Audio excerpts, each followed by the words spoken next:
And I hope that we can all come together today in the benefit for all beings. We can drop the hands, open the eyes, and come back to the space.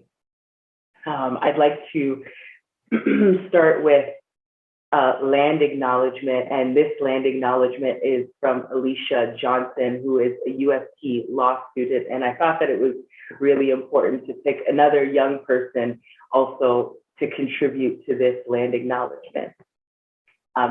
And this one is really special to me because it really does honor also the connection between Black and Indigenous folks, and me representing in my own body here.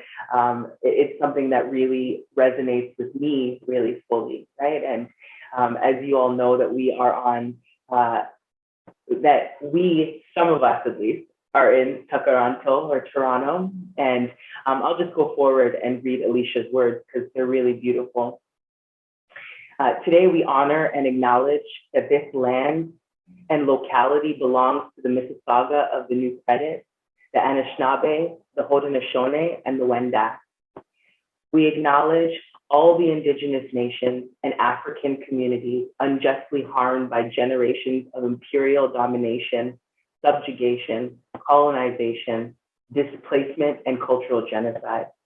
We offer gratitude for all who labor, both past, present, and future, to make Canada a safer and more just environment for racialized people. We acknowledge centuries of Black and Indigenous solidarity, collaboration, love, mutual support, and resilience. We commit ourselves to confronting, challenging, and uprooting the principalities and powers of racism and colonialism at all levels of personal, social, and collective spaces. We acknowledge all who came before us, all Black and Indigenous ancestors of the territories that we inhabit, and we extend our gratitude and respect to all these people. Now, if you are not in Toronto, I invite you in this moment to type in the chat what territory, what traditional territory you are occupying. And if you don't know, that's okay, no shame, right? That's totally fine. But I also want to encourage you to use this as an opportunity to do a little bit of investigation and just find out where you're at, where you're situated. It's just one step in really creating a better space for everybody, right? Northwest Territories, thank you, Delisha.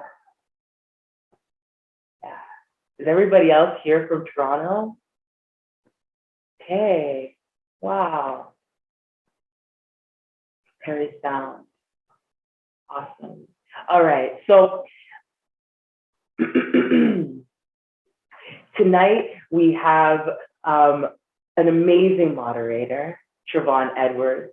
We'll also have a little bit of an art piece from Shahaddah, and I'm going to introduce those two individuals, and then I'm going to pass over the mic. So Travonne is a PhD candidate.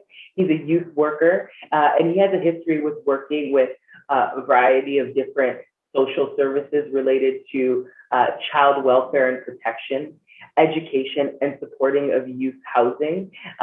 So yes, Travonne, thank you so much. Aside from that, he's just an amazing support to a lot of other organizations and a lot of people. I just respect him as a community leader and as a youth leader. He's really amazing, and I hope that you can continue to follow his work and what he's doing.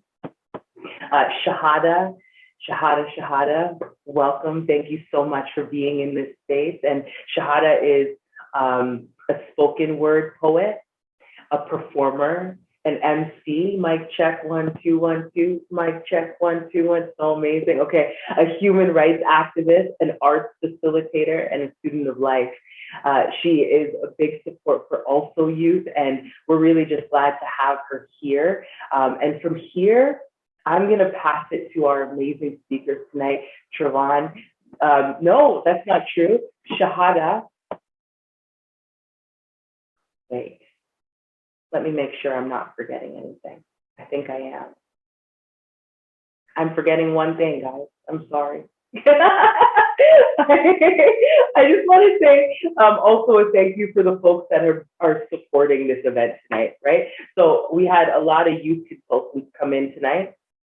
And we had a lot of other financial and otherwise supporters coming through tonight. Nicole's going to post this in the chat so you can have a little view of that. Okay, amazing. Okay, thank you. Now I'm going to pass it off to Travonne. Hey everyone. So I believe we're going to be having an amazing exhibit from one of our young people here today, Shahaddah. So if possible, I'm going to ask y'all to give me like a virtual round of applause as we welcome Shahaddah for her performance. Hello, everyone. Thank you, Rochelle. Thank you, Travonne, for the incredible introduction. My name is Shahaddah Jack. I am a spoken word poet. Before I start today, I just want to check in and make sure everyone can hear me okay. Just give me a thumbs up if sound is all good. All right, perfect. So in the world of poetry and spoken word, when there's a performer, we usually get some snaps, get some some feet stomping, if you're really relating to or feeling something that the poet has said. So I know we're virtual, but feel free to go in the chat, to go in your cameras and show the love and the connection as you hear this piece. So this is my latest piece, my prayer for you. I'm not someone who prays often, but sitting here right now, I feel my shoulders getting heavy. I feel my chest tightening with each labored breath I take while treading these muddy waters called life. I feel my head getting clouded by the worries I have for the future that's in store for me. I feel the need to pray for the people that I hold close to me. That even though I feel our wavering connection slipping through my fingers, I know that the eyes of the universe will be looking out for them. I know that the hands of the universe will be guiding them, protecting them. This is my prayer for my forgotten sisters. This is my prayer for those friends that last for lifetimes despite the cracks and neglected foundations. This is my prayer for the tethered souls who are my lifeline. This is my prayer for the fallen goddesses who got lost in the promise of perfection. This is my prayer for the brothers who lost their mothers. This is my prayer for the little Black girls who never got to know their fathers. I pray that you don't get lost when searching for your purpose. I pray that you don't get faded in the shadow of someone else's image. I pray that you don't drown in the loneliness of resilience. I pray that you don't get swallowed by the endless expectations of greatness. I pray that you don't let your dreams and aspirations deflate under the pressures of generational trauma. I pray that you unconditionally enshrine the temple that is your Black body. I pray that you understand that you are eternally loved. I pray that you know you are enough. This is my prayer for you. Thank you. Thank you, Shahaddah. Oh my gosh, thank God I was muted because y'all would have heard it a lot. There's a lot of snapping and some stomping going on this side. So thank you so much for that amazing word, Shahaddah. I truly, truly mean it. So the moment we've all been waiting for, everyone. I hope your energy is at a 10 after that amazing performance. So we're just gonna go through a couple of housekeeping items. So as a way just to ensure the conversation today remains safe and positive for all, NewLeaf has included some of the community agreements and we're just gonna drop those in the chat. So I encourage everyone here just to take a moment to review them and I will read them alongside. Give it a moment to be dropped. There we go. Thank you. So in striving to create an inclusive and safe space for all, when NewLeaf holds events, we share the following community agreements with participants and audience members. So speak from your own experience, make the room for varying opinions, differences, make room for varying experience and opinions. And while we're learning, there may be times that we call each other in, but any explicit racist, homophobic, transphobic, fatphobic, or other oppressive language will not be tolerated. So it's kind of setting the stage today as we engage in some meaningful and truthful dialogues. So with that being said, I'm going to provide a quick overview of how today is going to go down. So we will be having a 75-minute question and answer period with our wonderful panelist members. And following that, we will have a 30-minute Q&A where audience members can then chime in and ask the panelists questions directly. So feel free throughout the entire time to engage in the chats, do some snaps, do some claps, or even throw in some questions that you may have for the panelists that we can address at the end. Our chat moderator, Kwasi, will collect the questions and they'll be addressed later on. As a kind reminder, please keep your mics muted. I know excitement's going to be at 10, but just so things can move smoothly and time can move as necessary, we're just going to ask folks to remain muted. So without further ado, I'm just going to collectively introduce our amazing panelists, because if y'all seen the bios like I did, I'd be here for 20 years straight reading them, and there's way too much excellence to be constrained by a bio. So we're going to be dropping those in the chat. So I encourage you to take a moment to look at all the amazing panelists' bios today. But in short, we're going to be having an amazing conversation with Imanayy, Jonathan, Lamisa, Shahaddah, Jack, and Tramar. So once again, if you haven't already, please take a moment to look at their bios in the chat. So without further ado, because y'all didn't just come to see me, we're hoping to have some great dialogue with these young people, I'm gonna move into asking some amazing questions of our panelists. So the way I like to host things, we're gonna go popcorn style, just to make it as natural and as organic as possible. So I'm gonna ask a question, the panelists are gonna chime in, and they'll kind of have the dialogue flow from there. So wellness, a powerful word. The word wellness is used a lot, so we thought it'd be a good place to start and unpack it a little bit more. So I'm gonna start by maybe talking to Jonathan. What does the word wellness mean to you? When you hear the word, what do you think and or feel about?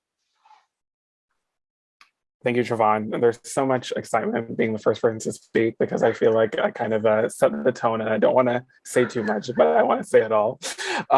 So for me personally, wellness kind of encompasses a lot of things, and you want to think about the physical, the mental, and you want to be scientific about how you think about it, and you want to ensure that, you know, you're taking care of yourself, you're taking care of others while you're doing it.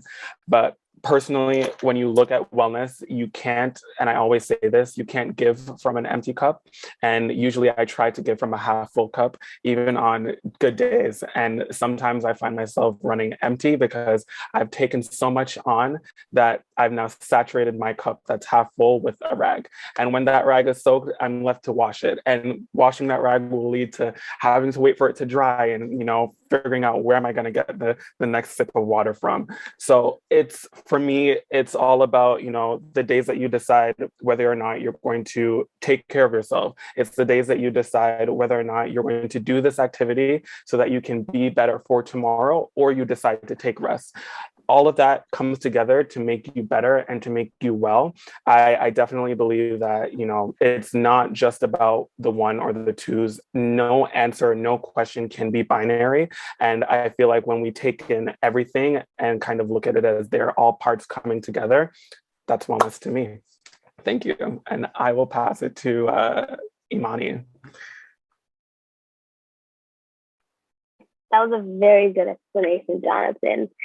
Wellness to me is a lot of things. I feel like a lot of the times people take wellness in the context of physically being like fit or like looking like you're well. And a lot of the times we can all put on an image that, yeah, I woke up in the morning, got out of bed, I look okay, but mentally, emotionally, like I'm drained, I'm dying.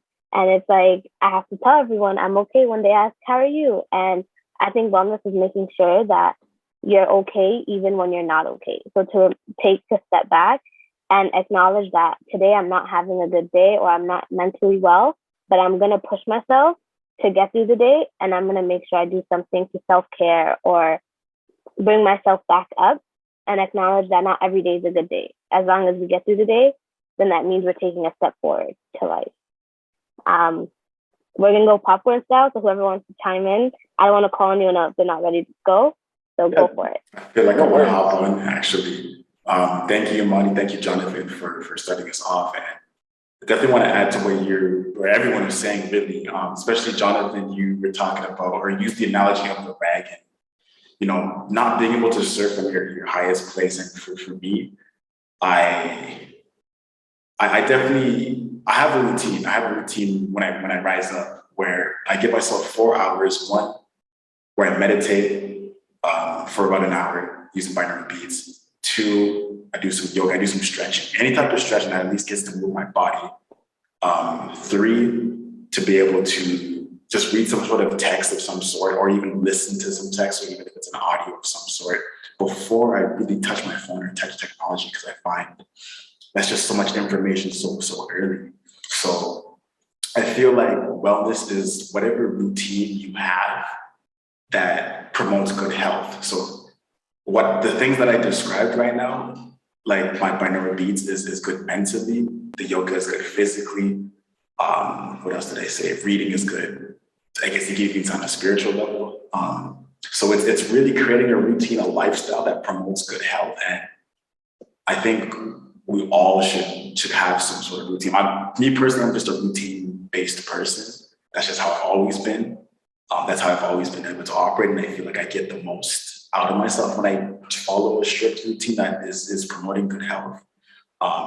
So I guess like kind of my advice, and again, just kind of explaining just my reality, is just creating that for oneself. So that could look different for everybody. One person might just do yoga, people might be doing breath work, maybe someone wants to go for a run. Like you kind of have to know yourself, how you operate, and kind of create that message. So well said, well said. And I love how dynamic wellness looks for everyone, right? Because a lot of people think it may be a straightforward thing, but everyone has their own approach to what wellness may look like for them. Shahaddah, how does wellness look like for you? Yeah, so I definitely agree with everything that my fellow panelists have had to say. And I appreciate Jonathan's note on the analogy. Like I definitely, as a poet, can appreciate the imagery of that. And as well with what Tramar said in terms of routine. So for me, wellness is really being able to interchangeably and intimately listen to your mind, your body, and your soul to understand sometimes what needs a little bit more of you. And that's how you're going to fill up that cup in terms of what Jonathan was saying. And for me, how I do that and how I can let my mind breathe is through writing. And that's why poetry is extremely important for me in my life, to be able to journal, to be able to write, to be able to create prompts that I know it's a poem that no one else is ever going to hear. But for me, I needed that self-reflection and I needed that emotional mirror to understand where I'm at in terms of my mental space and my wellness. So I guess like my tip for everyone listening would be, what lets your mind breathe and what gives you a beat in the day to have those conversations with yourself. I think the biggest part in wellness is self-reflection, because no one knows you better than yourself. And you're going to have to be able to express to others what are the supports that you need to make sure that you're feeling completely well in your day-to-day life. So yeah, that's wellness for me. I truly appreciate this question. Exactly. And I think, thank you so much, everyone, all the panelists as well, for answering. And I really relate to also writing poetry and just being able to write to express myself and also just express what's on my mind as well. And I think to answer what wellness really means to me is really similar to what all of you said about balance, right? I really see everyone mentioning like a balance, whether it's like in their physical, mental, emotional health, there's always a balance, and realizing when enough is enough, or when something becomes toxic, or if you're overwhelmed, right? Whether it's school or family or whatever it is, realizing you do need, you know, that mental break, or you do need that day off, and you do need that weekend without structure. And so for me, like, it's really about the simple things, like coming home to my baby brother, or, you know, just like taking that day off, and just things like this where I really get to connect and feel community. And these are things that really help me define wellness and just really be myself, right? Just when you get to show your values and beliefs and connect with people that also understand you.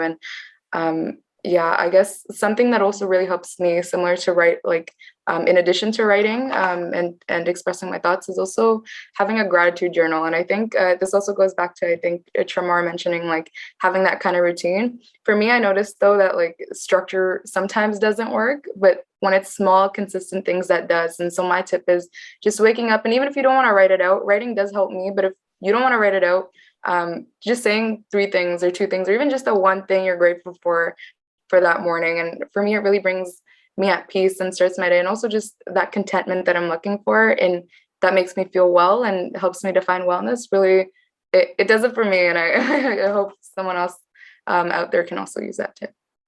But yeah, that's wellness for me. And anyone else who hasn't gone? Yeah, Kwasi. Oh, you saw me go on mute already.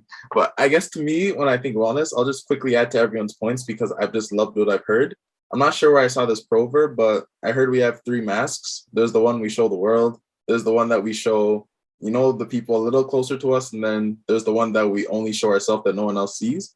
And to me, wellness is just making sure that that mask that no one else sees is taken care of, because I find that no matter how I feel, I'll often find ways to, even when my world's falling apart, I'll find ways to, make sure I appear composed to everyone around me. With my closer family and friends, maybe I'll show them a little bit of my struggle, but I know with me, I'm the one that's taking that home with me every day. So when I think about self-awareness, self-reflection, proactive self-care, not being reactive when things start to fall down, I think that's the best way I take care of myself. And that's how I view wellness, because I just think that we take these problems with us on such a regular basis. And it's important to find ways to proactively make sure that you're watching out for yourself when other people may not even realize what you're going through. But that's a bit of what wellness is to me. Wow. I've heard about like 10 mic drop moments already, and the panels just started. But picking up on that note, I'm not even gonna lie, I'm a fan of all y'all, and I already kind of creeped out LinkedIn's and stuff. So Kwasi, I just want to hear a bit about some of the initiatives that you're involved in that promote wellness for young people. I'm more than happy to share. So I'm currently at Toronto Metropolitan doing my master's in policy. I'm currently working with the government in housing, but before that, I went to McMaster University. I did kinesiology, but I also played varsity basketball.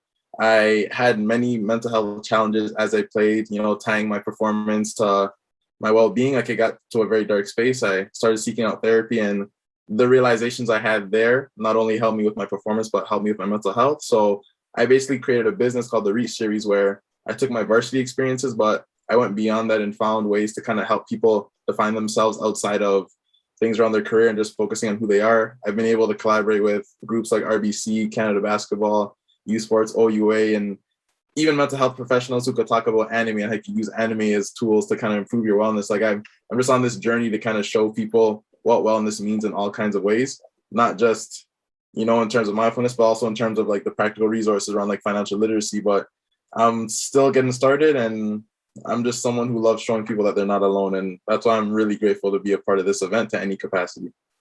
Ooh, well said. I won't lie, you had me at anime. Once I heard that, like, my geekdom just kind of went to 10. Imanayy, I would love to hear about what you're doing with wellness and how you promote that among young people. Okay, so I was born and raised in Jane and Finch, so a lot of good things, a lot of trauma I can say I endured.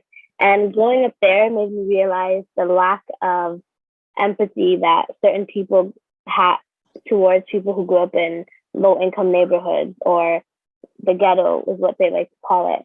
And from starting living there, I started working with the Community Healing Project. I was doing a lot of work in Jane and Finch with actually mentally being there for youth, because I realized when I was seeking help, it was very systemic. It was more of like, this is how regular, like, these are the 7 steps, or these are the 5 steps. And each step is different for everyone. So for some persons, they might be in grief for longer than someone else. But other people have like a 12-week program. Not for everyone is the 12-week program going to be good. You know what I'm saying? So I went into doing community healing work. I was working with PTSD throughout schools in Jane and Finch because I grew up there. So I felt like I had to give back to that community. So I did a lot of work based there. Just trying to teach youth that being, like, I don't know the correct terminology, but being stressed or not knowing how to deal with your mental health is okay. And that there is resources. You don't need to follow the same, like, therapy is not going to work for everyone. For some people, going to a therapist and actually doing the talking is going to work. For me, art helps. So I can't do poetry like Shahaddah, but I'm a painter. So at first it was like, okay, this is art, but it's not art to everyone. But to me, it helped me relieve stress. It helped me relieve my anger. It just helped in a lot of forms. So I go into the community space and I'm trying to promote wellness in the sense of art, and that it doesn't have to look the same as someone else. Like even with Shahaddah doing poetry, not every poet does the same work, but it's still the same meaning. You're gaining the same level of worth within yourself. Yeah. Well said, Imanayy. Well said, and I could relate to that on many levels because when I was trying to find ways that wellness would work for me, I was struggling. I was struggling a lot, and one thing that I didn't realize that was somewhat poetic for me was scholarly writing, which in my own respect is my form of art and expression. So I guess I kind of raise it to say that there are more conventional, maybe some unique and different ways that you can also find to express yourself in the continuum of wellness. Lamisa, I would love to hear about some of the ways in which you're promoting wellness with the young people you support.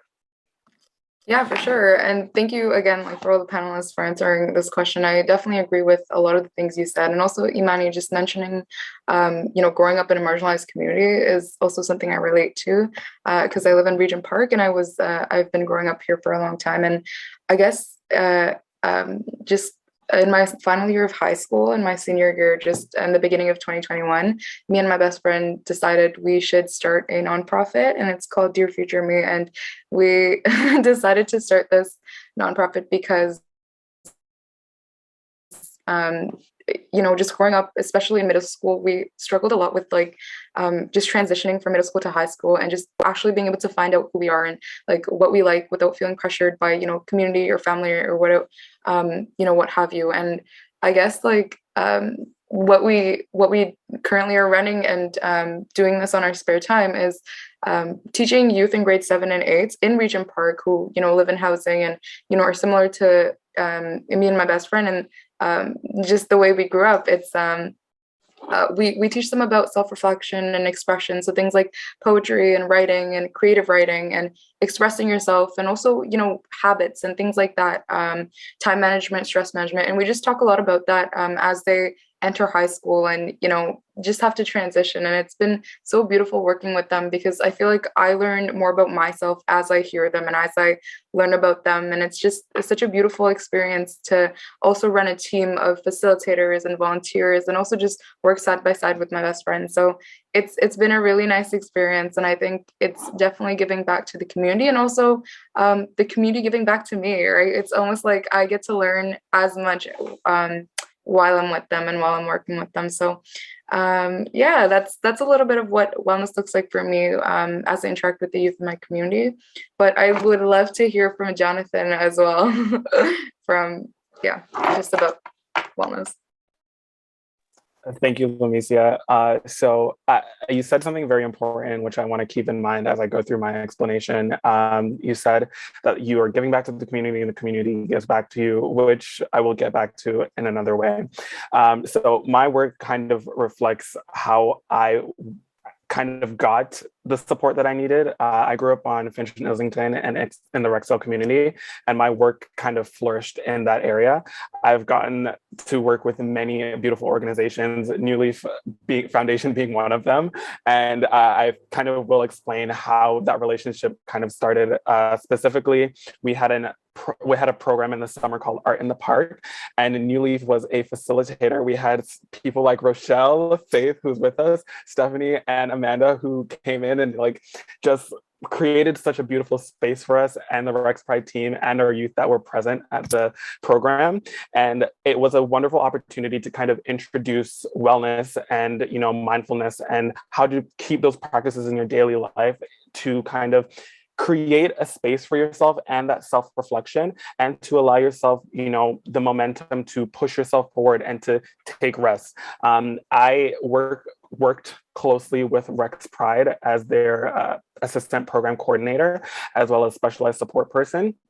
And in that time, I worked with very different diasporas of youth, being queer or Black or, Indigenous. And I mean, when you see what youth are lacking and you see the deficiencies in schools and institutions that should be providing supports for youth, it kind of makes you have a lot of emotions. And that's what happened for me. I noticed that what I was receiving when I joined RexPride and QMAP specifically, the Queer Media Arts program, it showed me what I could give to youth like myself, and it showed me what communities outside of Rexdale should be providing to youth outside in other regions, as well as inside the community, because Rexdale on a whole was and is not very forward thinking and still requires a lot of healing in itself and a lot of, education in itself. And we're still waiting for more impact from our community leaders, our community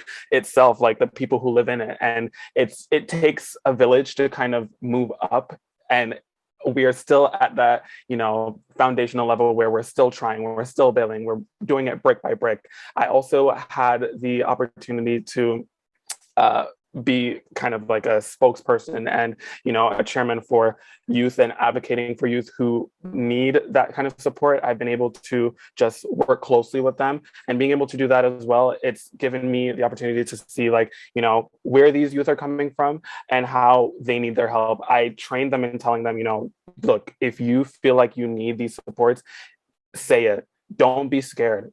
Talk about it, because if you can identify that you have an issue and you can identify that you want to be able to move past it, you have to talk about it. And I create that safe space because it's that space that they require that they're not getting in their homes, in their schools, in their friend groups, that they necessarily need to begin that healing process and to begin finding those extra supports for themselves, because institutions will always be there. We can always create nonprofits. We can always create, hospitals and therapy and all of that. But if youth don't feel like they are getting what exactly they need, we're not going to hear from them. We're not going to hear from them. They're not going to get helped. And on top of that, they're going to be stuck in that same place and they're going to deteriorate. And it's only going to keep going down. They'll say they're fine, and we know where that leads. Okay. So just speaking from that experience as well, I prefer to, be able to just sit and be like, okay, if you want to just sit here and stare at each other, we can do that. We don't even have to speak. And you know what? Most of the times they start laughing, I start laughing at them, and then we get a breakthrough. And it's the simple things like that help us to move forward. It's not always about oh, let's get this done. No, sometimes it just takes having that conversation and taking that first step to getting to where we want to go and being well. I will pass it to Tramar. Wow, definitely be inspired from everybody. That we definitely can relate to each other. Even with my story of I think we all have been raised and lived in a low-income community.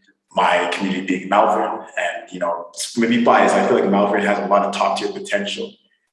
It's just the youth just need a bit more guidance and a bit more help in just restructuring their belief system of what it is to live in a low-income community. I feel like there's so much stigma attached that they hold on to, and it's up to the elders, the older folks, the mentors to kind of re-inspire them to think otherwise, to let go of old belief systems and just try to embody maturity, but also just a whole new way of just operating. So the work that I've done in Malvern, even before my current employer now, I was a youth advocate to get a skate park in Malvern, and that started when I was in high school. And through a lot of outreach, a lot of applying for grants with the police. And it's crazy to hear that the police is willing to help the youth, and there's so much stigma against that. But with the help of the police and just community engagement, we finally got a skate park in Malvern that's still standing, that's still active, and still strong. So even for me to be part of that at such a young age in my high school years, I know that, you can really pretty much do anything you put your mind to, as long as you have a clear vision and, it's coming from a place of authenticity. But my current work that I'm doing right now is with community peers, and Imanayy is also with community peers alumni, the Shahaddah. And the work that I do is just it's running mental health workshops. So I pretty much just educate youth on identifying mental health. So for example, it could be okay, you're feeling this emotion. Why are you feeling this emotion? It's really kind of breaking down certain stigmas and questions, so we can really help youth understand why they're in these certain cycles. So if I'm getting really big vulnerable, for example, if someone has a smoking habit, why is it coming from? Is it to deal with anxiety? So we try to identify why they're doing certain things, and certain things in their life, and really just having that awareness. So as long as that awareness is there, it's up to them, up to the youth to like break that if they choose to break that. But really, it's just the awareness, and then you have the power to do what you want with that awareness. And you know, that's probably been the most impactful work that I've done in terms of helping youth in the community, because I've specifically worked with Malvern youth, but like East End youth as well. I haven't really made it out to like the West End, like downtown, but just I have an understanding of how the East End youth operate. So I'm proud to even be that person in the East End to provide that type of mentorship, that type of awareness to those youth, just to, again, I wouldn't say regurgitate, but to keep, I guess, their faith strong, and to really change their belief system. So definitely proud of this stand that I'm doing. And I'm also doing my own personal work, where I actually want to create like a retreat, because I find it's important for youth to really leave the city and to experience life outside the city. So I'm creating my own brand called Hood Man to Manhood.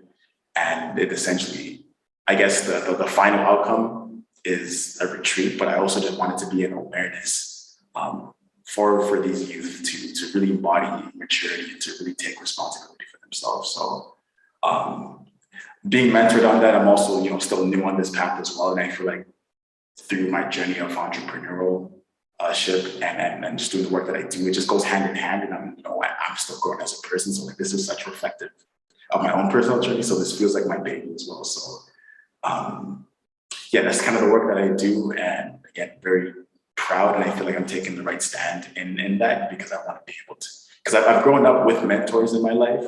And I want to be able to make sure that I also, or rather the youth of today, have that mentor to be like, hey, like, not that I'm cool, I'm not trying to do anything for clout, but really just to keep that faith strong. Like, I really want to educate the youth on just a better awareness and just kind of break a whole belief system. So I'm really trying to create a breakthrough in that level.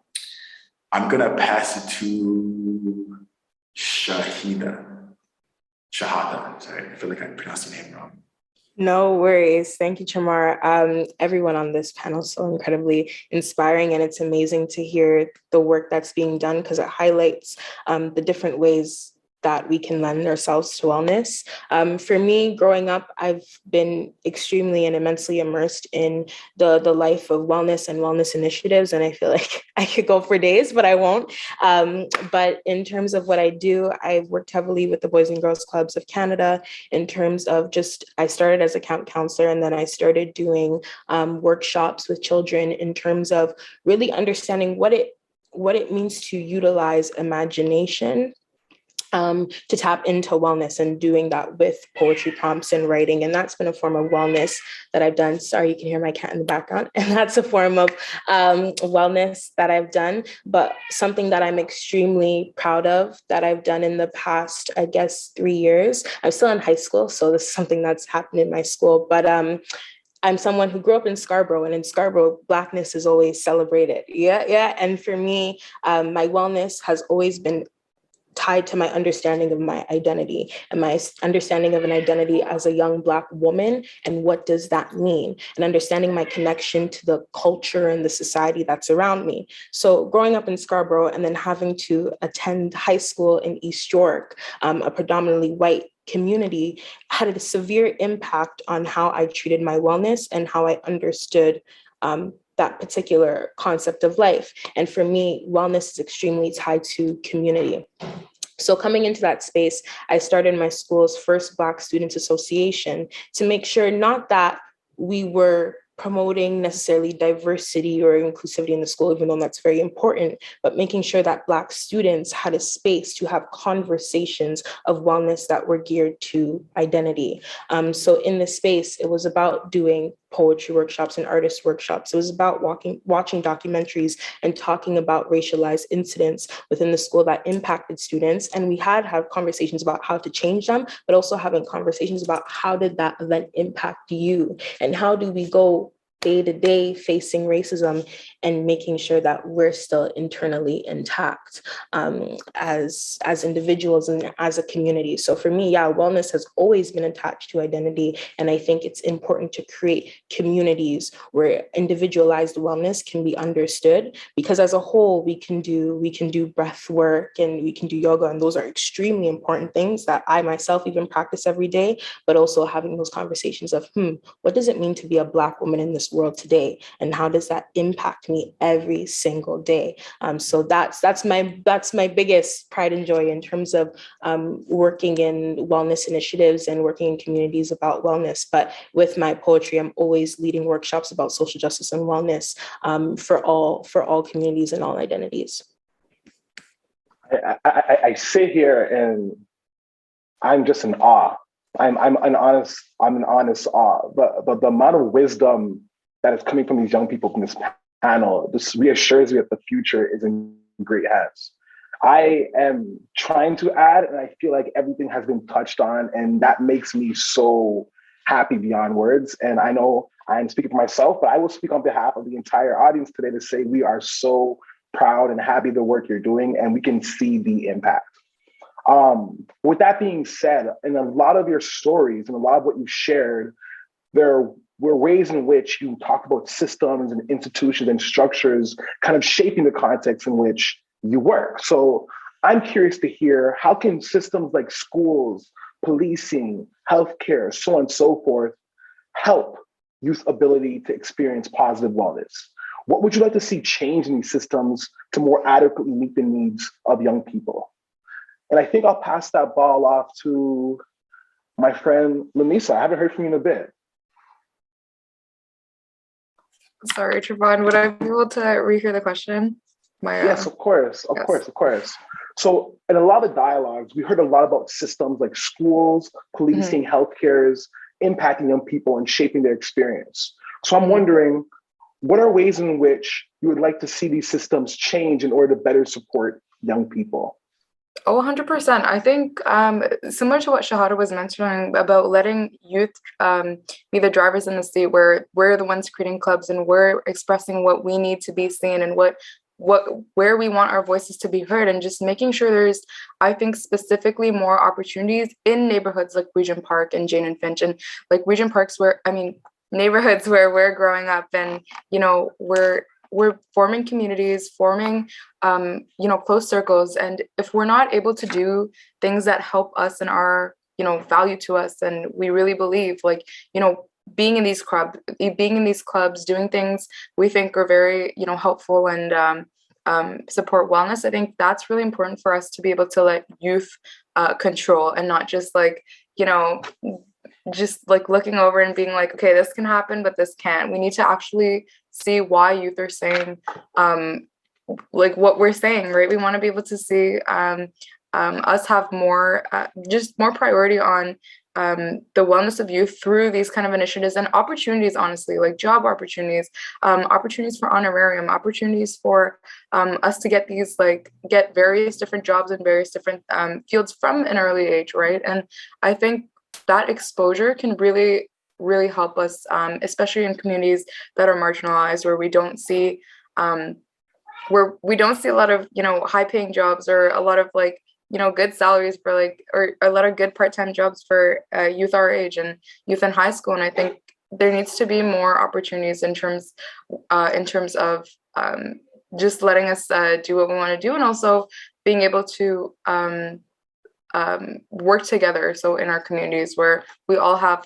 a similar value and similar commonalities, and just being able to work on things we want to instead of things we have to because of society, right? So I'll pass it off to whoever wants to go, but that's just my 2 cents. Okay. I love what you said. I also wanted to add a lot of what I noticed of school work, specifically school, is that they teach us that there's 4 different learning styles, and there's all these different ways to learn and grow, but they don't do anything to change the system on it. So for instance, I'm a visual learner. You're going to tell me I'm a visual learner. We're going to do all these tests and all these prerequisites in the beginning of the semester, but then the teacher still teaches the same way that they taught 20, 30 years ago. So what's the point of identifying how I learn different and not doing anything to adjust how I learn? Even with work, they tell you, okay, get a job, start early so that when you graduate school, you can get a high paying job. Then you go to school, you get the diploma, you graduate, and then they tell you, oh, entry level, you're going to start at minimum wage. So what's the point of going to all these steps if the system itself isn't going to change? We keep creating these, we want change, we're going to make change happen. But if the system itself doesn't change, our change only does so little to them, because the systems itself, well, the people in power, the politicians aren't realizing that you're doing all these tests, you're taking all these votes from the community and the citizens, but they're not really doing anything to actually support us. So even like, for instance, right now they're doing the elections and whatever, and they're posting all these, oh, we're going to help fund schools and do this. Then they get into power and they don't actually do it. But they don't take into consideration that this affects our wellness. We came out, we voted, all the young people stepped out, actually had hope, and you just broke it. We got you into power and now you did nothing to help. Who's left with the repercussions? Us, the people who are trying to help the communities, the people who are ourselves were suffering, but we're still trying to fill our cup, like Jonathan said, and support the younger ones, because it takes a community, it takes a village to help people keep going. But unless we get a lot of us youth into politician like places, it's going to take a lot of work. And I can say for myself, I know when I started voting, I was convinced that, okay, if I actually went out and vote, because they say, oh, the young people aren't voting, that's why the right people aren't getting put into office. We live in a democracy. So the reality of it actually happening the way we want, it's like a scam. They're basically like finessing our brains to think one thing, and then we go and we tell the youth, this is what's going to happen if you vote, if you step out, if you change, we're going to help, and the system itself is not changing. So in order for us, I feel, to see change or help the youth, is to actually put our voices together and do something, which is get those people out of office, in my opinion. So anyone can go ahead and jump in. I will go ahead and jump in. Lamisa and Imanayy, oh my gosh, I am so blown away. I'm like shaking in my seat right now. And to kind of tie back what Lamisa said earlier about giving back to the youth, and the youth will give back to you, or your community and your community giving back to you. Rochelle mentioned something earlier in the chat that said, pay youth what they are worth. And I have been learning that all of this year and past 2021. As someone who is an artist and someone who's trying to get out there and put their work out there, and, you know, doing a lot of side hustles and, you know, putting their name out there and trying to be a part of this community, putting their name, like stamping, sealing it on the community, on the roads, I definitely know what that means. And I definitely feel that. And I feel like, Imanayy, you definitely highlighted something that is completely important. To answer the question first and foremost, I definitely feel like the biggest issue that we face in getting and connecting with these things is access. There's not enough access to wellness. There's not enough access to programs, and the system is set up to not give access to people who are marginalized. And we are only marginalized because the system is set up that way. And I don't want to be political, because that's not the point. But being aware of that and recognizing that you can't receive something or you can't access something because of the position you're in, whether it's your socioeconomic position, or whether, you know, it's your race or it's your financial status. It varies, and it can be all of many things, again, simultaneously, which what wellness is, because the parts of your livable life, which is your finances, your food, your home, your shelter, knowing what you're going to wear to go to work, having electricity to iron your clothes, having water to shower, to drink, knowing where your next meal is coming from, all of those things adds back to your wellness. Not having access to those things because of these superficial changes that are happening, that are promised to us, it doesn't allow for us to move. We're stuck. There is no access to moving forward. There is no access to feeling well. There is no access to being who you want to be on a whole, because what? You are stuck. You are stuck trying to figure out how you're going to make rent, make your child eat, make yourself eat. And you're putting things before yourself, and you're not allowed to live. As someone mentioned to me the other day that, you know, Europeans work to live.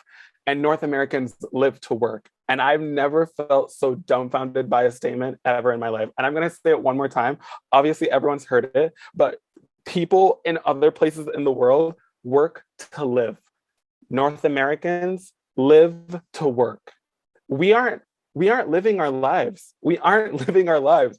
We're facing so much, blockage and barricading from being able to live freely and to have that sense of freedom that we so have. And it's like we're living in like this matrix of like make-believe, and it's not true because we eat these promises. We tell ourselves, maybe it will be different the next time. Maybe it will be different, or there will be change actually with this person. And it's yes, exactly. It's capitalism. It is capitalism. People are, promising us that, if you get this, your life can be better. If you do this, your life can be a lot different. I actually, and just to share, spoke to my financial advisor the other day, and he told me that I should stop investing. He told me to stop investing. And he said, there's nothing wrong with how much money you have. It's that you aren't making enough to facilitate all of what you want to do and investing at the same time. Now, I don't know if that's telling a lot about myself. I am very good with my finances, just to let you know. But it's the access that I have to making a certain amount that is stopping me from being able to do two things at once. Two things at once that should be helping me to reach somewhere I would like to be in a couple of years. Why is that? Is it because I'm not making as much as my co-worker counterparts who identify differently? Is it because I identify as a double minority, being queer and Black? Is it because I am a male and I work in a female dominant workplace? All of these factors come together to say that there is something stopping me from receiving access to getting and being better and adding to my wellness. There's nothing in this world that will allow us to get to that point of 100% wellness when everyone is selfish and or looking out for themselves. I always tell my youth, look, if you feel like you are well, don't practice making it all about you. The moment you start making it all about you is the moment you start forgetting that everyone else around you exists. You have to remember that people exist. Whatever you're going through, someone is going through it as well, and maybe tenfold. Someone may be better off than you, but at the same time, you all go through stages of going through the same thing at different times at the same rate. And even if you feel like, your problems are making you spiral and you're going out of control, it's not about how bad you have it. You have to reflect on, okay, I have this issue. I'm having problems accessing supports to get past this issue. How do I navigate making sure that I'm not disrupting the peace of anyone else to kind of bring more attention to myself that I'm dealing with this issue? How do I not block access to someone else by making a big deal out of what I'm dealing with and making it everyone's issue? So bringing it back, it's all about how you give to yourself to give back.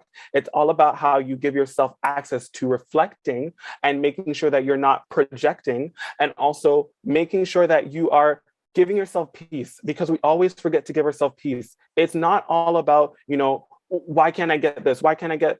Everything comes at the right time. And anytime you feel like, you need something right now, no, you don't. No, you don't. You need something. When do I need it? Soon. Soon is still a minute. Soon is still a minute. You don't need it right now, because right now is not when you need it. It's soon. So that's my response. Anyone can take it. Jonathan and Imanayy were like stealing the words out of my mouth as they were speaking. There were some incredible points that were made, and I'm going to try to connect them all. But in terms of, looking at these systems that we have, and I think the school system, honestly, for me, is what I believe starts a lot of issues in terms of how people have access to their ideals of wellness. Like Imanayy brought up, we're taught that there are different styles of learning, but we're not having the tailored methods to our needs in terms of how do we need to learn, and how do we need to understand the materials that are being given to us. And I feel like in the past 2 years with the pandemic, you see a lot of people becoming entrepreneurs, and you see a lot of people kind of changing their way of learning and what they're doing, it's because we've had a minute to step away from the system. We've had a minute to stay in our homes and to understand what do we need at that time. And there was a minute where the world was kind of hands up, do you. So then that's when people really had the opportunity to explore the lifestyles that they wanted and the lifestyles that they needed and the communities that they wanted to develop and grow in. And when we're looking at pre-pandemic, the day-to-days that we were living in, the systems that we were living in terms of looking at stuff like school, you're given this repeated schedule, you're given this wake up, eat breakfast, go to school, okay, you're walking to this place at this time, and then you're getting off, and this is your route of travel every day. And it was living a life that wasn't necessarily, not to say not yours, but not a life that you designed for yourself. And people are starting to live lives that are designed for themselves and tailored to their wellness. So I think what systems need to do moving forward, which we might be starting to see now, is kind of creating spaces for individuality, I think is what is extremely important. And I think in terms of, Jonathan, when you're talking about like projecting your issues onto others and kind of understanding everyone's going through something, when you're given that minute to breathe and step out and say, okay, you do you, that's when you're able to kind of sit in what's really going on with yourself and appreciate those moments of being with people. Because with the systems that we have right now, you're with people all the time, 24/7. So sometimes people can't help but project. So I think it's important that systems create spaces for individuality. I think that's what we're lacking a lot right now. Wow, well said. Wow, I'm trying to say, like, how can I add to this? Like, everyone has dropped some gems. Like, yeah, I want to say, yeah, we all understand that the system is mush. The system is not going to change. And I feel it does come with now re-educating yourself. I find in one conversation, yes, we don't have access to things, but I feel like it's more we don't have access to the knowledge and the awareness that there's so much for us to grab.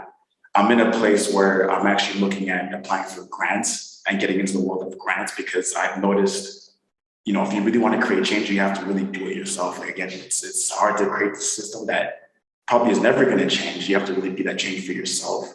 So if you create a solution, you create a brand, you create something, and you apply for these grants that the government is just dishing out, you have to be able to not only speak their language, but also know where to look and then really be clear with your vision and then really create that change. So I feel it's hard to change the system, but you can change yourself. So it goes back to re-educating yourself, knowing what access to information you have, and also spreading that awareness too. Because people put me on grants, and I'm in a place where I'm applying for a grant, and it's honestly a learning curve. I wish I learned that when I was younger, so I could really be taking advantage from when I was younger till now. I mean, I was in a place where I was saying earlier with my story about like applying for grants for skate park in Melbourne, but for me to now be in the position for the brand that I want to create, like it's a whole new learning curve. And like I recommend having like a mentor, someone who's already in that field to really help guide you on that path. Because I mean, there's no teacher that's going to teach you how to write grants. There's no course on that. I feel if say we had the power to create courses, I would create courses of like re-educating yourself on how to apply for grants, just how to create brands, how to create a business. A lot of us were saying that like this pandemic has created a moment for us to just pause, to just chill, and then really reflect on what we want in our lives. And again, people are moving to just being a bit more individual, but within that individualness, you kind of show up as your authentic self to then add to the collective, to add to everyone's experience. Like I find when you're at your best self, people can be re-inspired by you and also be able to activate that level of your highest self, like for lack of better words, like to activate that type of level of the person that you want to be. So I feel like, again, doing the work for yourself, re-educating yourself and re-educating the people, and then just kind of changing your awareness on how you approach things can really help with that. So yeah, thank you. Thank you for everyone that shares. So much wisdom, so much gems. Well said, well said, well said. And we are approaching closer to the end. So I want to like ask a question that I think is very pertinent and relevant to the time that we're in now. And it's really regarding social media.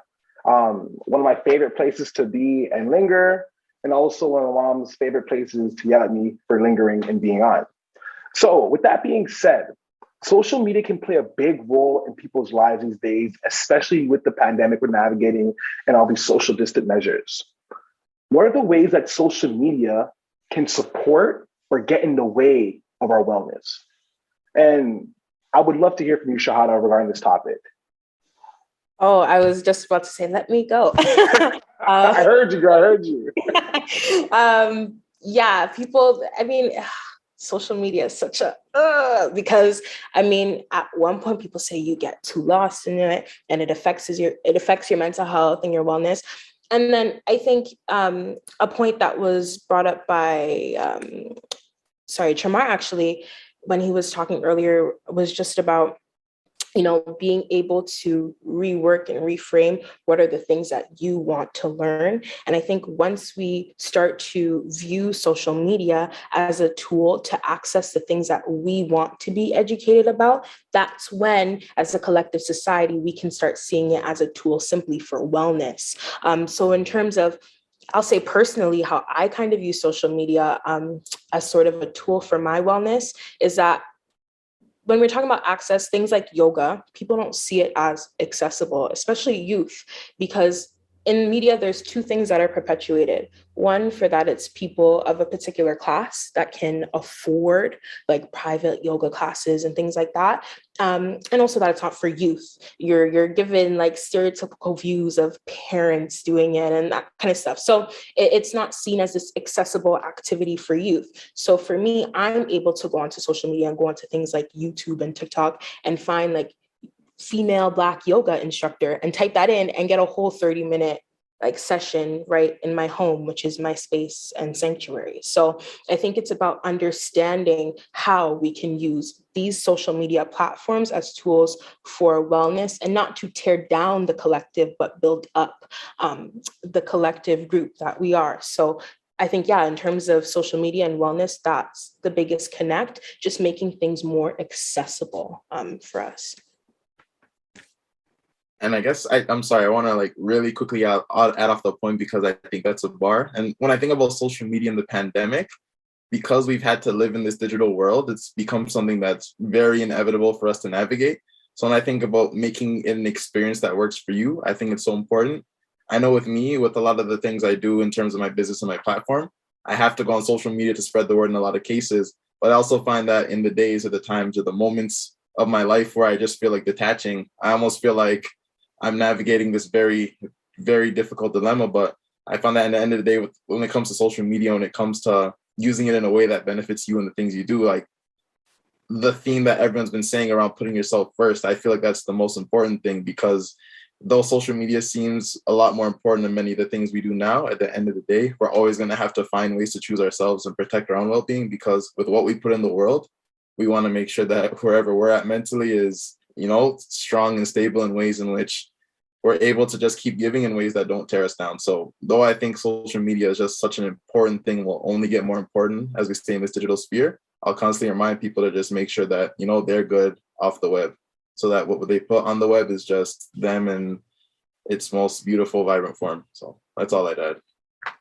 Wow, Kwasi, I definitely want to build off your point, because, I think the thing that we're all saying is just to really tailor your life to how you want it. And, you can use this social media platform as a tool, or you can get lost in it. But to really understand that, like, this device does not control you, like, this is a tool and it helps me with connecting, with making finance, like it, to really, I guess you could say, disconnect from, I guess, being so emotionally attached to this device and really like having power over the device. I feel like that is probably the best way to navigate social media, because I'll be honest, in my own personal journey, I've connected with so many communities globally, not only just in Toronto, but outside of Toronto, in South America, Central America, and the Caribbean islands. There's just so much community, there's so much ways you can network with people, and so many people do the same work that you do. So like, why not want to connect with those people?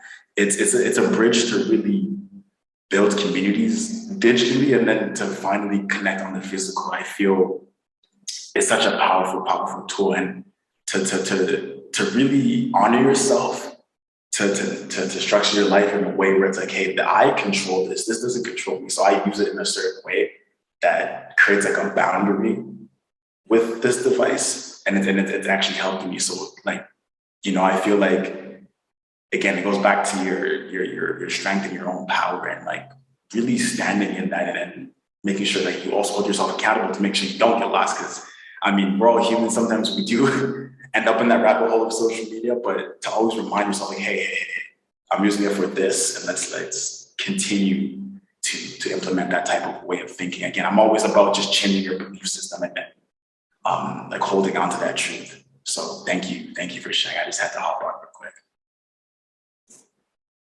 and I'll pass it to anybody. I was gonna hop in, but I forgot I was still on mute. I wanted to add on to what you said of changing your perception of social media, because I feel like a lot of the time, youth, everyone in general, I should say, forget that social media is an illusion. It's only the good things that everyone advertise or posts. So for instance, even if you see an organization or if you see certain YouTubers, social media influencers, they never post the bad. It's always the good, the highlights, the things that are going to help get views, are going to help attract people to it. So it's to remind yourself that social media can be a win. It can also be a loss. I think social media is something that you should use to encourage yourself to see that I don't only have to go on this as a tool to, like, say if it's for business, say if it's for seeing notifications with everyone that's going on around you, is to take it as I can learn from people on social media, but I also need to distance myself from social media. And yes, creating boundaries with social media, because it can be toxic. You can end up following an influencer and seeing that, like, sometimes half of the stuff people have on social media are rented. Like, people advertise iPads and phones or trips or whatever, but they're paying nothing for it. Or they're on monthly installments on a vacation or on little things. And it's like, just because somebody posts it doesn't mean they have it. Just because somebody takes a picture next to a foreign car doesn't mean it's theirs. It could be rented. It could be just parked on the street and they wanted to take a photo next to it. But you sit here and you think, oh, this person has a better life than me. This person is this. And you create this deteriorating image of things in your head that create you to have more wellness issues, because you're falling into this false reality, which is why I think social media can be toxic, but can also be a win. Because I've went on social media, and when I was down, I've seen like encouraging posts or mental health awareness posts where it's like, oh, like this person is having a workshop near my area and I'm feeling down, and it's the perfect time because I'm down right now and it's happening tomorrow. So it can be a plus because, like, for instance, I've seen this through social media. I wouldn't have been here if it wasn't because of social media. So it's a plus in that end. For everyone attending, it's because of social media or word of mouth that brought us here. But it also could be something that can take you far away from stuff. So I think it's just creating boundaries with social media and learning how to have that balance and knowing what's good for you and when it's not good for you. 100%. And I think with boundaries always comes, like catering it to yourself and to look different for different people. And I guess, like, from personal experience, I remember when the pandemic first started, I had a screen time for TikTok, which is like 8 hours. And my friend was like, Lamisa, that's a full-time job. And I was like, I didn't know what to say. So, that's when I realized, like, this app is just not for me and it's not working for me. But again, like, different apps on social media are hit or miss for different people. So I guess it's really important to like reflect, right? And see, like, can you guys hear me? Okay, sorry, it says my internet's unstable, but yeah, it's just being able to reflect and realize, like, what is working for you and what's not. So definitely there's both sides of social media, you know, one where everyone's mentioned for like resources, convenience, it is really easily accessible, and it also just allows for communication in a world where, you know, we're literally isolating physically, emotionally, socially. So it's important in continuing to talk to other people and communicate, and even just run certain, like a lot of you mentioned businesses, and you know, for me as well, my nonprofit, our team has to communicate on different platforms. So there does come that place, but there's also, you know, being able to take mental breaks from social media, which I feel like is very different from every person. And you know, just even detaching from social media can like significantly help your mental health, whatever that looks like for each person. So yeah. Yeah, someone else can feel free to. Definitely. Thank you, Lamisa. I like that you mentioned, you know, tailoring it to yourself and using it to how you like it, because that's a very important thing. Usually we tend to, as Imanayy mentioned, you know, take whatever we see as at face value and say, that's what my social media page or that's what my social media presence has to look like. And not necessarily, because social media on different platforms look very different across the board. And it can also look the same if you're a businessman like Kwasi. I feel like, you know, using it as a tool to connect yourself with other like-minded individuals that you can build with and grow with is very important. As Kwasi and Shahaddah had mentioned, using it as a tool to kind of share yourself as an artist even, or as an entrepreneur who is trying to create an audience and a space for their market where, you know, people within that niche can appreciate what they're putting out there. Tramar actually mentioned something about creating a boundary of how you use it. And I mean, there was a comment in the chat that really made me laugh. And I mean, TikTok, as Tramar and Rochelle just said, is a completely different space. And I mean, everyone knows TikTok, and yes, it gets very crazy. I personally don't have it because of that. And I feel like everyone's very real and maybe a little bit too real and a little bit too sharing. And you know, some of the stories are inspiring, but it goes to a point where it's like, okay, now I know your entire family, and now I know, you know, your social insurance number. So I just feel like they need to, like, you know, put a little bit of an ease of what you can share. But I definitely feel like that's an example of, you know, where do you draw that boundary of how much you're putting out there, how much you're sharing, how much of your life are you giving to people? Because it comes to a point where you begin to give everything, and you have nothing for yourself. You have nothing to say that, you know, I'm the only person that can appreciate this about me. It's me, and I have it. This is knowledge about myself that I'm super proud of and that I'm willing to just, you know, have for myself.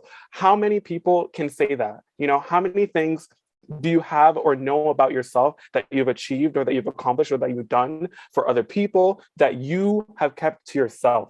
You know, it's almost like helping someone who's homeless and saying, oh, I did this for someone homeless. It doesn't matter. It doesn't matter, because you're doing it because you want to, not because you should or have to. And that's kind of like our relationship with social media. Are you posting it because you want to or because you feel like you have to? It's not a responsibility. It shouldn't feel like a chore. And you know what? The moment it starts to be like that, other than it being for you being a business person, then you have to kind of analyze that and say, look, I need to stop spending so much time. I need to, you know, get some downtime from this app. Check your phone, check how many hours you're spending on that, check how much you can spend within a day. How much do you realistically want to put towards in terms of time? Because that's time you could be spending journaling. That's time you could be spending doing a hobby that you like. I, during the pandemic, deleted Instagram and I deleted all my other social media as well. And I was the happiest I had ever been. And I'm not being dramatic. I'm not trying to emphasize that, oh, delete your Instagram. No, I'm being so serious. I went on more walks. I was exercising more. I got up at 6:50 a.m. for 6 months straight and did morning yoga. I would make myself breakfast, and I'm not a morning person, so I don't usually have breakfast. I usually just like have a tea, but I made myself breakfast and I was like, whoa, I kind of like this morning thing, you know, like the sun's rising. It's nice and warm outside. And bear in mind, this was like, you know, the summer months, so I wasn't really complaining about that. But when it got to winter, there was a change in pace. But again, I was doing so much more for myself and I was enjoying my life. I was doing little hobbies there and there. I picked up crocheting, practicing the guitar, learning Spanish, and the list goes on. And it's like, this is the time that I wasn't able to spend doing these fun things because I was so engulfed and entrenched and trapped in something that I thought was necessary for me to feel self-fulfillment or enjoyment. And it's like, no, it's not, because I didn't feel good. I would scroll, my thumbs had like muscles for days, like more than me. And like, I mean, that's something that shouldn't happen, you know? Like, I should have more gains. And I mean, I would advocate for everyone to delete for like a month, 2 weeks even, and see how you feel. What do you accomplish? Do you get more rest?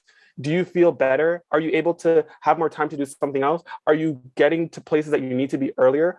Are you more on time for things or obligations that you should be on time for? Because I was so much better as a person, as a better friend, a better family member, because I was able to be more present, because I was able to have more time to give to myself and more grace to give to myself. And within those months of not having social media, I realized it's something that should be in the back of my head, something that when I'm really bored, when I just want to like, you know, kick back and like not do anything, I can scroll. I can go. Don't ever judge yourself or, you know, penalize yourself for being on social media, because it's going to be there. You're going to want to do it. Don't ever tell yourself, oh, you know, I could have done it. If you're doing it and you're doing it in a healthy way where you're not, you know, going into the loophole and the spirals of like the deep, dark trenches, if you're liking and, you know, sharing and commenting positive things and sharing positive things with your friends, it's fine. Enjoy that time, because it's still something that you can enjoy. I feel like one thing with social media, especially social media, we tend to either enjoy it and not enjoy it, or at the same time, judge ourselves for enjoying something that is, you know. Don't judge yourself for liking what you do. Just make sure you're doing it in a healthy way. Spend healthy time with it. Don't spend hours on end. I mean, there are days when it goes from, you know, how does 2 minutes turn into 2 hours? Beyond me. Time is a construct that we claim to know, but I mean, I don't know. It's kind of loopy to me, okay? But that's where I'll end on that. Wow. Thank you so much to our panelists. Everyone, can we just get a quick round of virtual applause for these amazing people today that spent the time just dropping these mics, expertise for us all. I could not be happier on how things went, and I am leaving here today with full of knowledge and enthusiasm for tomorrow. With that being said, we have now made it to our Q&A. Feel free to drop some questions in the chat if there's anything you want to ask our panelists generally or directly. I do see a question here. We have a question from Maria. And Maria's question is, what are the best ways to collectivize well-being and disrupt individualizing of self-care that further fragments connections with each other and with the earth? So I guess, what are ways that we can start to think about wellness as a collective rather than individually? What are ways that we can all approach this together and not in that individualist manner that we were talking about throughout the conversation? And Jonathan, I noticed your hand was up. Was that? Yes. Go ahead. So I think I definitely want to tackle this question. I think it's so important. And thank you, Maria, for your question. When you think about wellness as a collective, I think we fail to remember that everyone takes everything at a different pace. In my programs and in my sessions that I've had with youth, I tend to always give grace to everyone who wants to go to a different pace. Obviously, you know, maybe it's taking time to sit down or taking time to step aside and do things at a slower rate or at a faster rate. Mostly, oftentimes not, it's at a slower rate, but it's also keeping everyone engaged and kind of reassuring that, you know, you are still a part of this, you are here and we are here with you, and kind of ensuring that they understand that it's not always about like what you can accomplish on your own, but how are you, you know, adding to the group effort. And it's consciously making sure that everyone is doing the work for themselves, but also doing it as a group to feel that kind of the self fulfillment, but together. I hope that answers the question. 1,000%. Do any other panelists want to chime in? No pressure. I want to share something regarding this question. So I think collectively to like create wellness, I think it's to also be okay with how different people take things different. And I'm going to share a quick experience with my mentor. So at first, when I used to go to like this mentorship workshop, I never used to speak because I'm a very kept together person. Like I don't like sharing my experiences or my traumas or anything. I usually just like listening. So I used to attend the workshop all the time and never used to talk. I would just like snap, make like little like comments, but I would never speak on my own issues. And one day my mentor came to me and she goes, I don't know if this workshop is benefiting you and I don't know how to go about that. And to me, I was shocked because to me, the workshop was benefiting me a lot because me hearing other people's traumas or other ways people were self-caring and things that other people were doing were helping me. I just wasn't capable of actually sharing because I always feel like I shouldn't share because there's always someone in a worse situation than me. So I should just be grateful that I'm alive and I'm able to attend. And seeing that like interaction made me change the way I mentor youth because it's like not every youth is going to have the same reaction as one. Not every youth is going to want to speak. Some people are better off journaling, but now they know how to go about journaling. Now they know how to go about releasing their thoughts and how to like collectively, when they're in a group with people, how to not take everything personal, or if someone makes a comment that they don't agree with, not to take it home with them. So it's like not always, don't feel discouraged that when you're with youth, not every youth has the same outcome because it'll be different for everyone. So that's all I just wanted to share.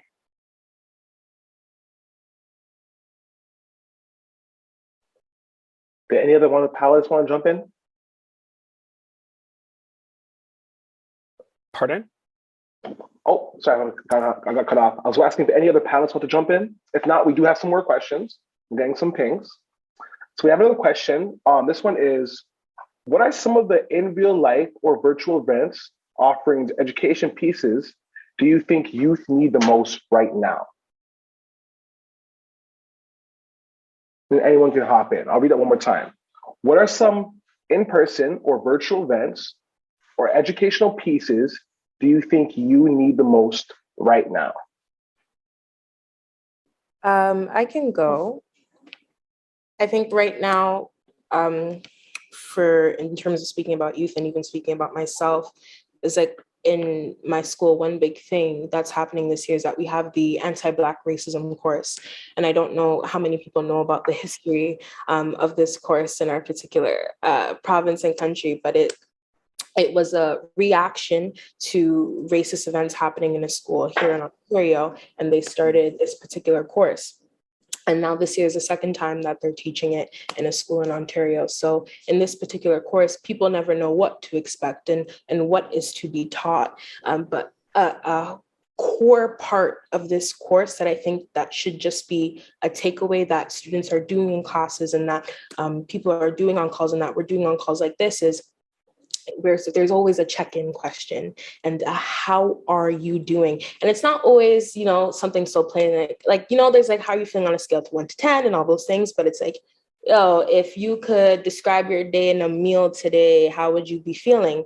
And as weird or wacky or however people may see these questions, it forces you to be like, oh, okay, if I can relate it to a meal, why? Okay, what's the connection? And it makes you think, oh, shoot, my day was actually going like this. Okay. So things that force people to think and just having like conversational pieces, like having Q&As, having seminars and having introduction questions. I think giving people a space to speak as a collective is extremely important that youth need, because youth are very much in a time where we have social media, where we're consuming other people's stories every day and saying, oh, this happened to this person and this is what's going on with this. And this is my friend's hobby. And then when you ask youth like, oh, what do you do?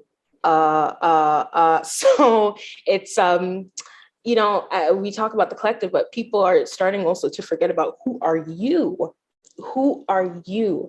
And I think that's the biggest question that people are still yet to answer about themselves. With all the years that we've been here on this earth, I think sometimes people have a really hard time about answering that question of what is my identity, who am I? So I think it's important when we're in spaces to mentally check in with each other and make sure people are okay when they're entering a space. I think is extremely important, and it's something that we've done on this call. We're checking in with each other on the chat, and those little things have significant impact on people.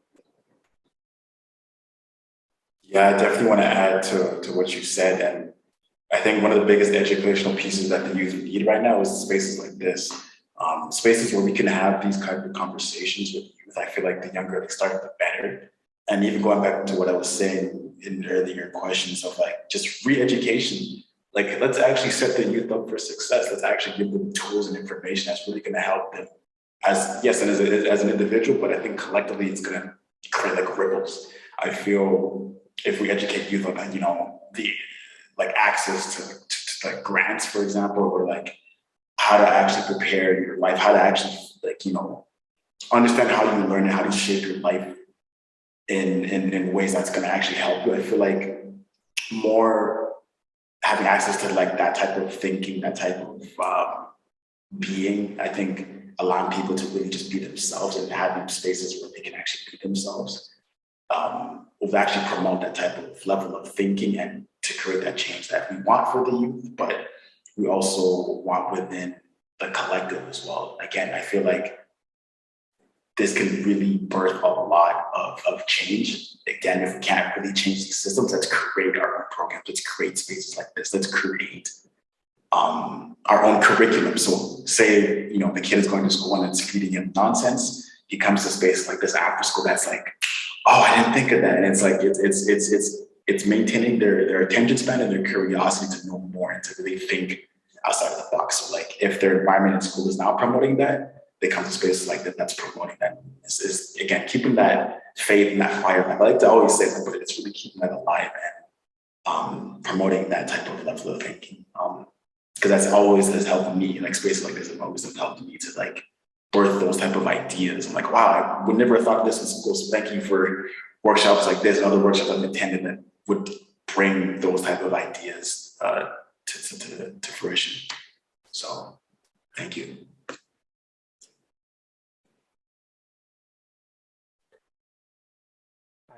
I did have a very short response to that question, and thank you for that question, Rochelle, I believe. Again, there are organizations and programs that do exist to kind of facilitate the encouragement of wellness for youth. They just aren't open, as in like, not a lot of people know about them.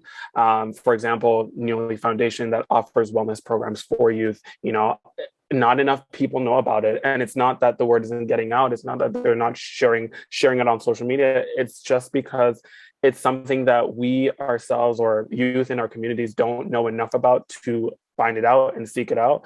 And I mean, it's just a word of mouth thing, and also that access, who has access to finding out this information, who has access to social media to, learn about these events that are happening, such as these and this one in particular.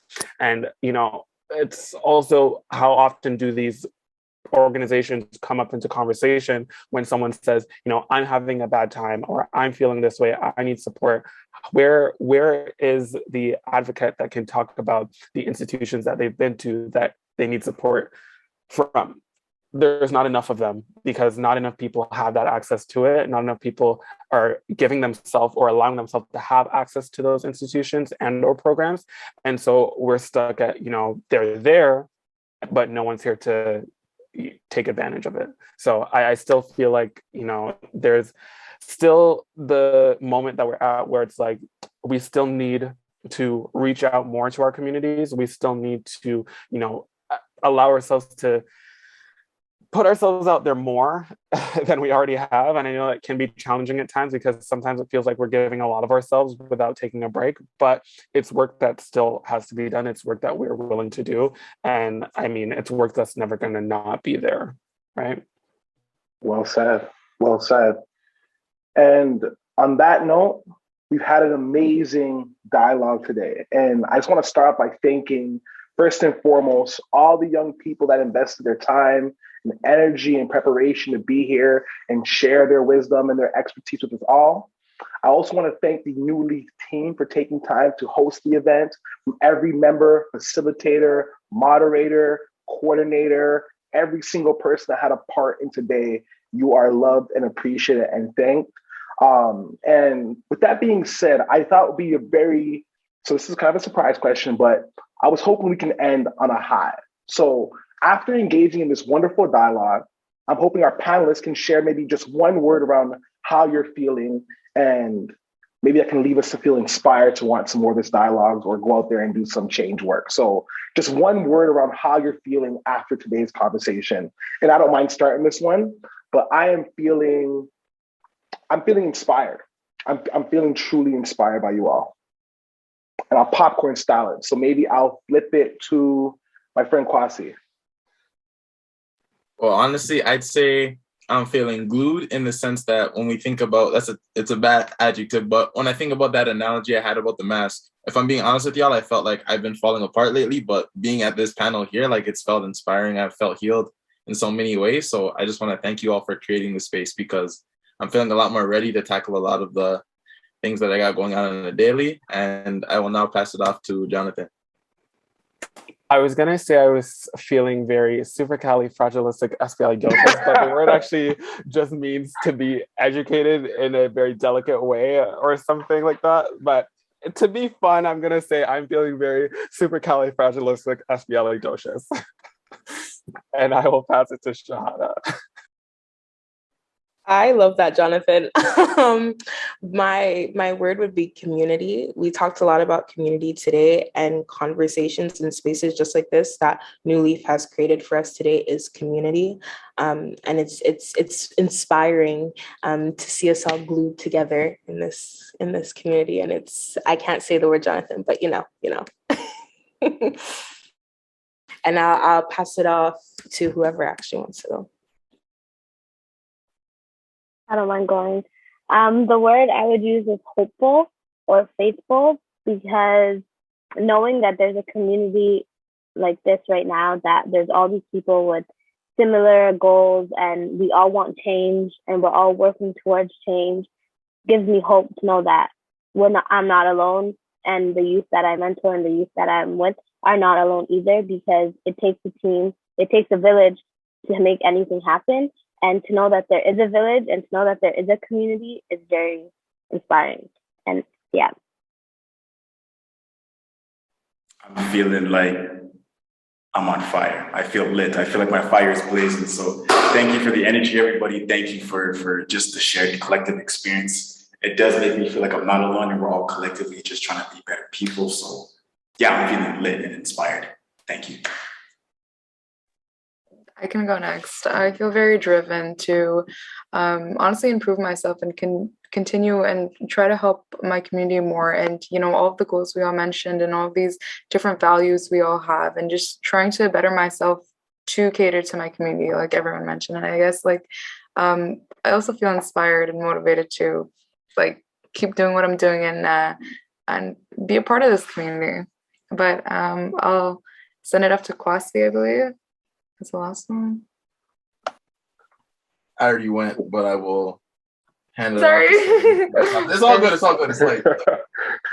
No worries at all. So I believe everyone went. So with that being said, thank you so much for attending today.